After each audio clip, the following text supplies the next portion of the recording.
Hello' everyone welcome back to my another blog. আজি হৈছে শনিবাৰ আৰু এতিয়া বাজি গৈছে আবেলি 4টা। আৰু ব'লকচোন যোৱাকালি ৰাতিনো কি বনাবলৈ লৈছোঁ কাৰণ দেখাই দিওঁ। মই আছোঁ কিটচেনত। 9টাই বাজিব হ'ল ৰাতি। ভাতৰ কাম মোৰ হৈ গৈছে। এতিয়া ভাবিছোঁ কাটা নেমকি কেইটামান কৰোঁ। কাইলৈ কোনোবা আহি আছে, কোন আহিছে কি কথা পিছত দেখাই থাকিম বাৰু ৰাতিপুৱা বহি। আৰু ঘৰত বনোৱা কিবা এটা নহ'লে বেয়া লাগে। আৰু বনাবলৈ বহুতেই কিবা কিবি আছে, কিন্তু মোৰ সময়ৰ বৰ দিগদাৰী হৈছে। এইফালে মই ৰঙা আটা মাৰি থৈছোঁ দেই, ময়দা নাই লোৱা, বগা আটাও নাই লোৱা। এইফালে মই মাৰি থৈছোঁ অলপ ৰঙা আটা নিমকিৰ কাৰণে। মই আগতে বেছিভাগ ময়দাৰে কাটা নিমকি বনাওঁ, কিন্তু আজিকালি ময়দাটো এভইড কৰাৰ পৰা বগা আটাৰে বনাওঁ। আজি লৈছোঁ আশীৰ্বাদ আটা।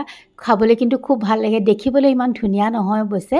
আৰু এইটো অভিজ্ঞতা মোৰ কম, মানে হয়তো বনাওঁতে বেছি ধুনীয়া হ'ব চাগে দেখিবলৈ, কিন্তু এতিয়া দেখিবলৈ ভাল হোৱা নাই যদিও কাটা নিমকিখিনি, কিন্তু খাবলৈ বিৰাটেই ধুনীয়া হৈছে। যেনেকৈ আমি নিমকি মাৰোঁ তেনেকেই অলপ ৰিফাইন দি মাৰিছোঁ, নিমখ অকণ মুখত লগাকৈ দিছোঁ, আৰু তাৰপাছতে কেইটামান কালজিৰা দিছোঁ, দি পেলাই কাটি পেলাই ভাজি গৈছোঁ। একেবাৰে ইজি, নিমকি বনাবলৈ বৰ সহজ।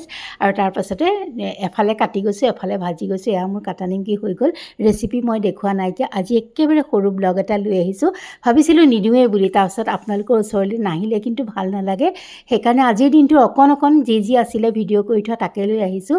এয়া ৰাতিপুৱাতে এটা পাৰ্চেল আহি গ'ল, এটা টাবৰ ষ্টেণ্ড আহিছে। মই সেইখিনি সময়ত মোৰ ইমান বেছি লৰালৰি, গোঁসাই ঘৰৰ পৰা ওলাইছিলোঁহে, ৰুটি খোৱাই নাছিলোঁ, ব্ৰেকফাষ্ট কৰাই নাছিলোঁ। সেইকাৰণে খুব ভালকৈ ভিডিঅ' কৰি থোৱা নাছিলোঁ। মই কৈছোঁ এই আজি হ'ব আৰু ইমান বেছি ভিডিঅ' নকৰোঁ এনেকৈ ভাবিলোঁ। কিন্তু এতিয়া দিয়াৰ সময়ত ভাবিছোঁ যিখিনি আছে তাকে আপোনালোকৰ ওচৰলৈ লৈ আহোঁ। এয়া টাবৰ ষ্টেণ্ডটো আহি গ'ল আৰু মই ধুনীয়াকৈ এয়া কৰি লৈছোঁ, উলিয়াই লৈছোঁ। আৰু কেইটামান স্ক্ৰু আছিলে, দেখিছেই নহয়, দুটা পাৰ্টত আহিছে। স্ক্ৰুকেইটা ক'ত আছে সেয়া তাকে এতিয়া বিচাৰি ফুৰিছোঁ, সেইকাৰণে ভিডিঅ'টো দীঘলীয়া হৈ গৈছে। মই খোলোতে দেখিছিলোঁ এটা সৰু পেকেটত স্ক্ৰু কেইটামান থকা, কিন্তু এইয়া এতিয়া পাই গ'লোঁ। ভাবিছোঁ এইকেইটা হেৰালে আৰু হৈছিলেই।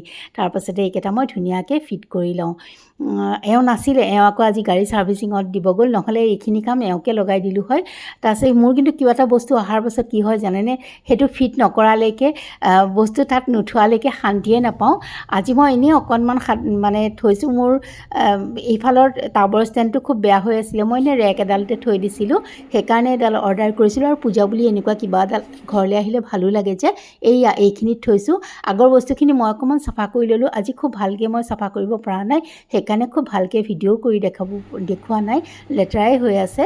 আৰু এদিন ভালকৈ চাফা কৰি আপোনালোকক দেখাম বাৰু। তাৰপিছতে এওঁৰ কাৰণে দুখন ৰুটি কৰি থৈছিলোঁ, আৰু মই অকণমান দৈ, তাৰপাছতে চুজি, অকণমান অ'টছ দি পেলাই এনেকৈ চিলা বনাই লৈছোঁ মই খাবলৈ। এওঁ ফোন কৰি দিলে যে তুমি খাই দিয়া, মোৰ দেৰি হ'ব, মানে অকণমান দেৰি হ'ব যাওঁতে, সেইকাৰণে এওঁ 10:30মানেই বাজিলে আহি পাওঁতে, আৰু সেই মই খাই দিলোঁ। তাৰপাছতে এওঁ অহাৰ পাছত দি মেলি আকৌ জায়ে লগ ধৰিলে কালী মন্দিৰলৈ, তাতে গণেশ, শিৱ সকলো আছে।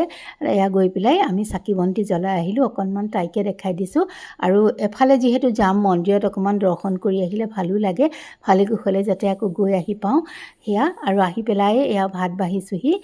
একো নাই, আজি একদম ৰেচিপি শ্বেয়াৰ নকৰিলোৱে, কাৰণ মই আজি লাও ভাজিছিলোঁ আৰু পটল আলু ভাজিছিলোঁ, দৈ আছিলে, দালি আছিলে, এনেকৈয়ে দুপৰীয়াৰ ভাতকেইটা খাবলৈ লৈছোঁ। অকণমান দেখাই দিছোঁ, নিৰামিষ হ'লেও থালি চেলেকি খাইছোঁ একেবাৰে। তেন্তে আজিলৈ